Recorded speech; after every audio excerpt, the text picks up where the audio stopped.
পাহাড় নামটা শুনলেই মনটা কেমন আনন্দে ভরে ওঠে, তাই না? মনে হয় কবে শহরের কোলাহল ছেড়ে পাহাড়ের ঠান্ডা হাওয়া, সবুজ প্রকৃতি এবং শান্ত পরিবেশে মনটাকে সতেজ করে তুলব। এবারের ব্লগে তোমাদের সাথে শেয়ার করব নর্থ বেঙ্গলের পাহাড়ে দুদিন কাটানোর এক অপূর্ব অভিজ্ঞতা। তার সাথে রয়েছে খুবই কম খরচের মধ্যে দার্জিলিং এর খুবই কাছে পাহাড়ে দুদিন কাটানোর ফাটাফাটি প্ল্যান, যেখানে চা বাগানের চাদরে মুড়ে সবুজ হয়ে উঠেছে উত্তরবঙ্গের পাহাড়, যেখানে পাহাড়ি জঙ্গলে এক রাত কাটিয়ে আরো কাছ থেকে দেখতে পাবে প্রকৃতিকে, যেখানে পাইন ফরেস্টের দেশে সূর্যের আলো আর মেঘ খেলা করে, আর যেখানে দর্শন দেয় পৃথিবীর তৃতীয়তম সর্বোচ্চ পর্বত দ্য ম্যাজেস্টিক কাঞ্চনজঙ্ঘা। তাহলে শুরু করা যাক এবারে ব্লগ। সবাইকে আমার চ্যানেল ওয়াটার বটল ব্লগসে স্বাগত। আর এই ভিডিওতে আমাদের গন্তব্য কার্শিয়ং এর সিপাহীধরা গ্রামের Ecopals adventure camp.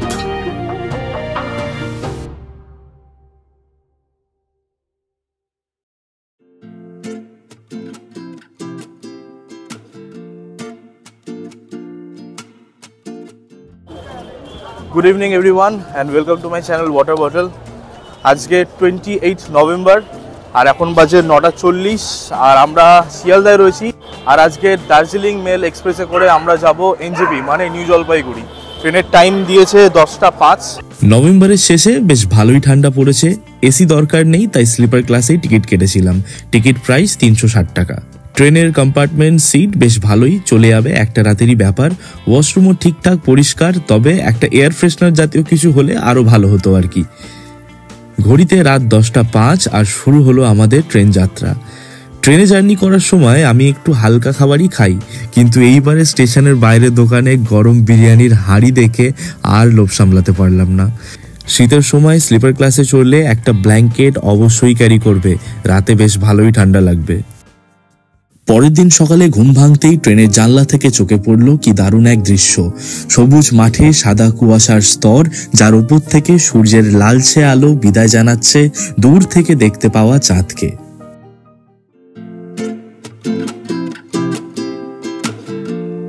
Good morning.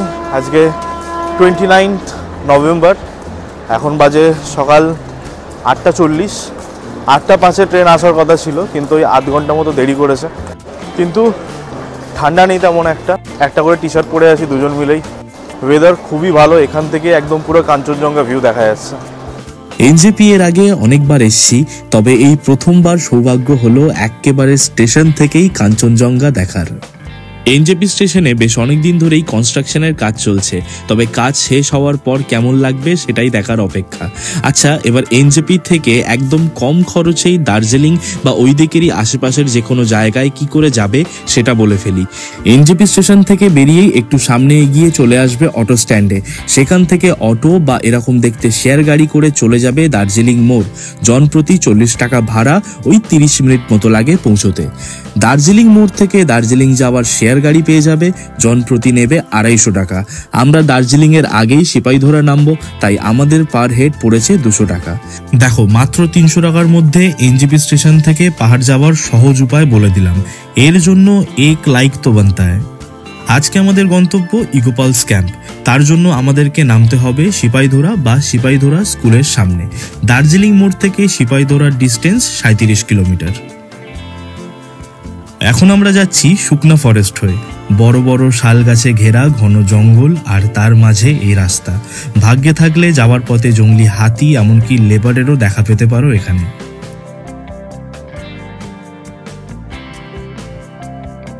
এই হলো সেই আইকনিক চেকপোস্ট। পাহাড় প্রেমীরা এই চেকপোস্ট খুব ভালো করে চিনবে। সোজা রাস্তাটা চলে যাচ্ছে মিরিকের দিকে, আর ডান দিকে কার্শিয়ং, সোনাডা বা দার্জিলিং যাওয়ার রাস্তা। এই সেই রাস্তা যেখান থেকে মন আরো আনন্দ আর উত্তেজনায় ভরে ওঠে। এখান থেকে শুরু হয় পাহাড়ে ওঠার পথ।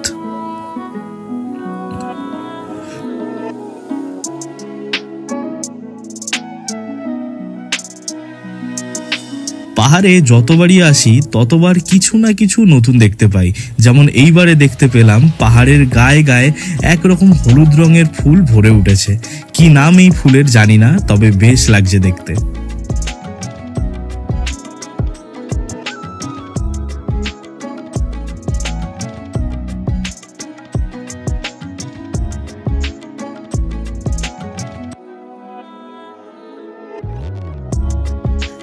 ফাইনালি প্রবেশ করলাম কার্শিয়ংয়ে। এই হলো কার্শিয়ং টাউন, পাহাড়ের গায়ে রঙিন ঘর বাড়িতে ভরে ওঠা এক অদ্ভুত সুন্দর শহর।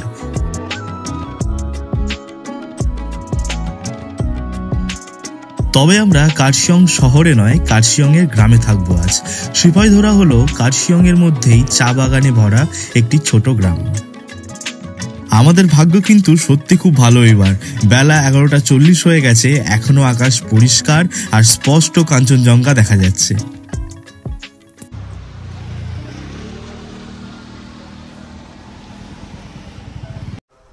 আমরা চলে এসেছি এখন সিপাহীধরাতে।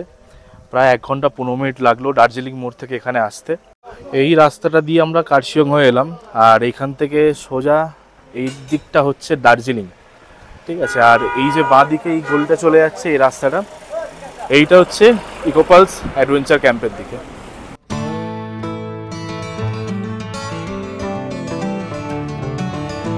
গাড়ি থেকে নেমে 1.5 কিলোমিটার মতো হাঁটা পথ, একটা ছোট ট্রেকিংও বলা যেতে পারে।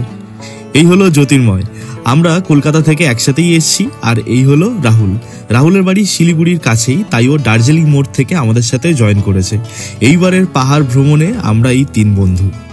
বন্ধুগণ, হাউস দা জোস। এখান থেকে আরো 30 মিনিট, আধ ঘন্টা মতো হাঁটতে হবে নিচের দিকে।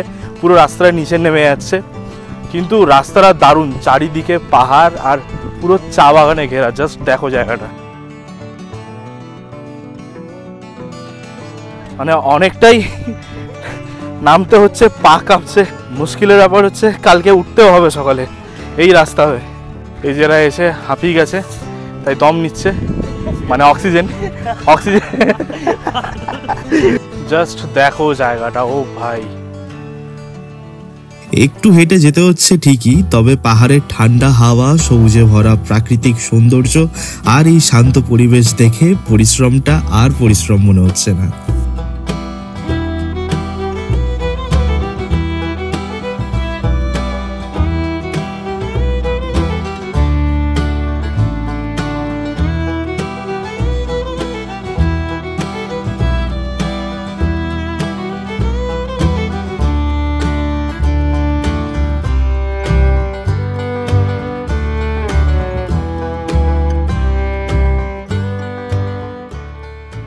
আচ্ছা, এই সামনে এখানে এদের পুজো হচ্ছে।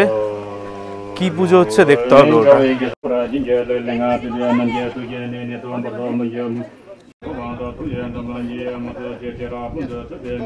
এখানকার লোকদের জিজ্ঞেস করতে বললো বিশ্ব শান্তি পুজো হচ্ছে।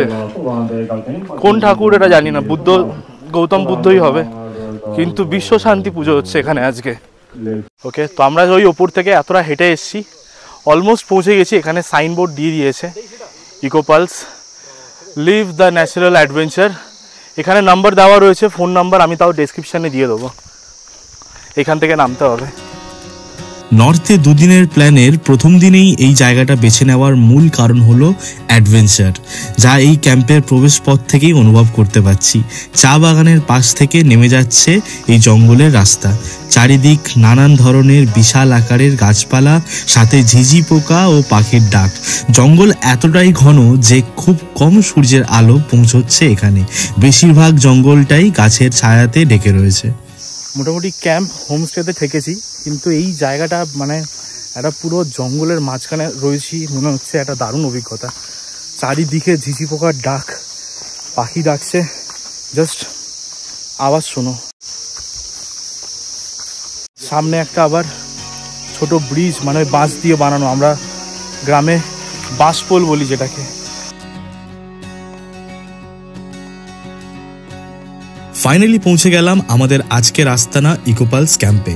এর আশেপাশে আর কোনো ঘরবাড়ি বা অন্য কোনো ক্যাম্প নেই, একেবারে জনমানবহীন জায়গা, চারিদিক জঙ্গল আর তার মাঝখানে এই ক্যাম্প। কি অদ্ভুত সুন্দর এক পরিবেশ, এতটা হেঁটে আসা সত্যি সার্থক মনে হচ্ছে। নতুন অভিজ্ঞতার উদ্দেশ্যে আমরা আজ থাকবো ট্রি হাউসে, গাছের গুড়ির ওপর কাঠের তৈরি ছোট্ট ঘর। ট্রি হাউসে থাকলে পার হেড 1000 টাকা একদিনের জন্য। একটা ট্রি হাউসে 3 জন আরামসে শুতে পারবে। ট্রি হাউসে তোমরা পাবে চার্জিং পয়েন্ট, লাইট, একটা ছোট্ট জানলা আর ব্ল্যাঙ্কেট বালিশ তো রয়েছেই। এছাড়াও এখানে রয়েছে কটেজ স্টে, পার হেড 1500 টাকা একদিনের জন্য।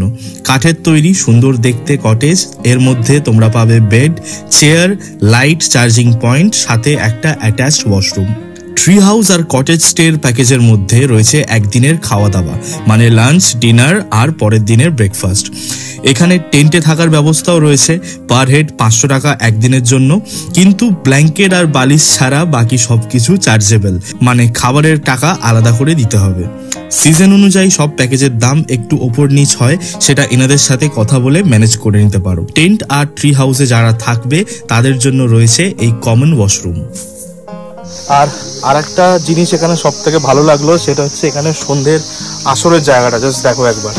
আমরা যখনই কোথাও বেড়াতে যাই তখন সেই জায়গায় সন্ধ্যের আসর নিয়ে সবাই খুব এক্সাইটেড থাকে। নাচ, গান, খাওয়া দাওয়া সব জমে ওঠে এই সন্ধ্যাবেলায়। পাহাড়ে জঙ্গলের মাঝে এরকম একটা আসর ঘর পেলে আর কি চাই।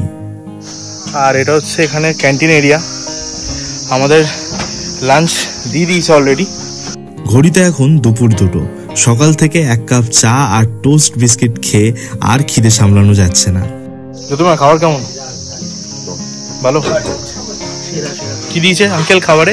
খাবার দিয়েছে হচ্ছে ভাত আছে, ডাল আছে, বাঁধাকপির ঘন্ট আছে। এখানে বাঁধাকপির ঘন্টটা বেশ ভালো লাগছে।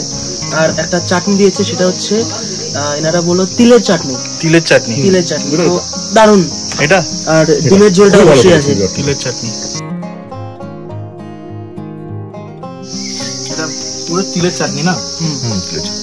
এটা কিন্তু মানে মোমোর যে চাটনি ওরকম লাগছে অনেকটা। আমি জানি যে ভাত, ডাল, ডিমের ঝোলের রিভিউ দেওয়ার কোনো দরকার নেই, তবে এনাদের রান্না সত্যি প্রশংসা করার মতো। সবাই খুব তৃপ্তি করে খেয়েছে। তো লাঞ্চ শেষ, আমাদের খাবার বেশ ভালো লেগেছে। এখন বেরিয়েছি আমরা একটু সামনে ঘুরতে, সবাই একটু ফটো তুলবো। একদিনের জন্যই রয়েছে এখানে, তাই ঘুমিয়ে টাইম ওয়েস্ট করা উচিত না।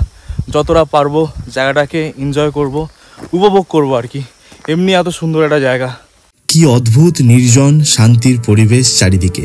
আমরা আসার পর থেকে ক্যাম্পের 2-3 জন মেম্বার ছাড়া আর কাউকেই দেখতে পাইনি আশেপাশে। এদিকটায় মানুষের যাতায়াত নেই বললেই চলে। তবে যা রয়েছে এখানে তা হলো বাতাসে মিষ্টি রোদের সাথে শীতল হাওয়া, পাহাড়ের গায়ে ফুটে ওঠা রঙিন ফুল আর সবুজ চা বাগানের সমুদ্র, যা দেখে মন জুড়িয়ে যায়।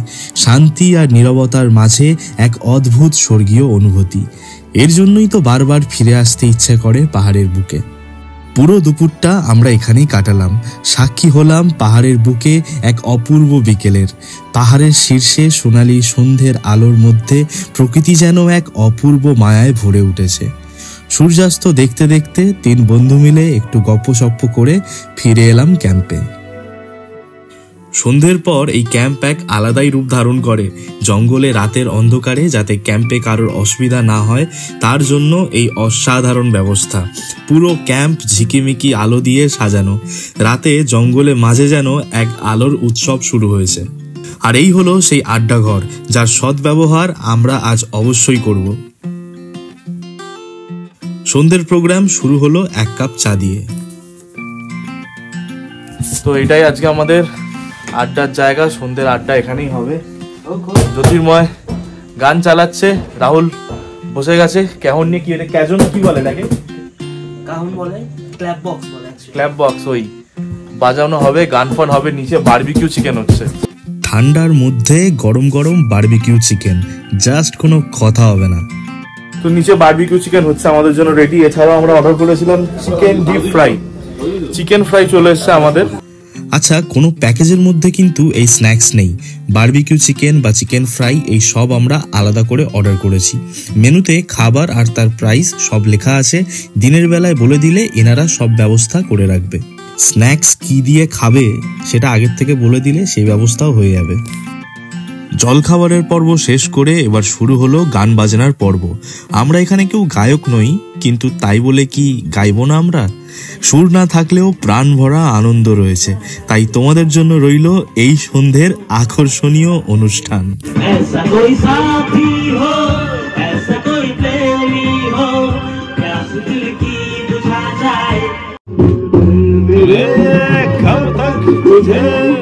ऐसे ही कर पाओगे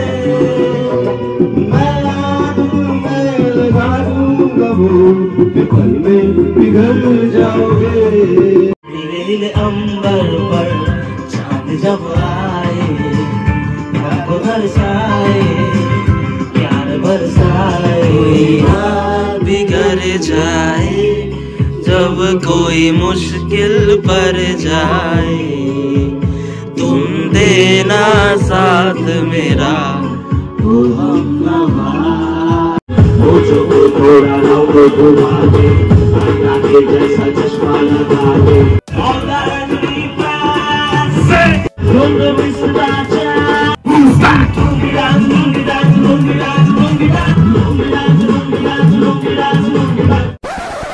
জমিয়ে নাচ গান করার পর আমরা রাতের খাওয়া সেরে ফেললাম। ডিনারে রয়েছে ভাত বা রুটি, সাথে ডাল, সবজি আর চিকেন। আমরা ডিনার সেরে বাইরে বেরিয়েছি একটুখানি বাইরেটা দেখার জন্য। দারুণ ভিউ, মানে পুরো এখানে পুরো সোনাডা শহর দেখা যাচ্ছে, পুরো আলো। কিন্তু সব কিছু তো আর ক্যামেরায় ধরা পড়ে না, চোখে ধরা পড়ে। তাও যেটুকানি ফটোতে দেখা যাচ্ছে, খালি ফটো ক্লিপসগুলো দেখাচ্ছি। 12:05 এখন, বাইরে রয়েছি আমরা। আর এই যে ভিউটা, এটা এখানে এসেই দেখতে হবে। এটা কোনো ভ্লগ, কোনো ক্যামেরা এটা কোনোদিন ক্যাপচার করতে পারবে না। তো ডিনার হয়ে গেছে, বাইরে বেরিয়ে রাতের ভিউ দেখে নিয়েছি। ঘুমাবো এবার, বিশাল ঠান্ডা লাগছে। কালকে আর একটা অফবিট জায়গা যাব, দার্জিলিংয়ের খুব কাছেই। তাই পরের ভিডিওটা অবশ্যই দেখো। আর এই ভিডিওটা কেমন লাগলো জানিও, ভালো লাগলে লাইক সাবস্ক্রাইব করো। দেখা হচ্ছে কালকে নেক্সট ভিডিওতে। Good night.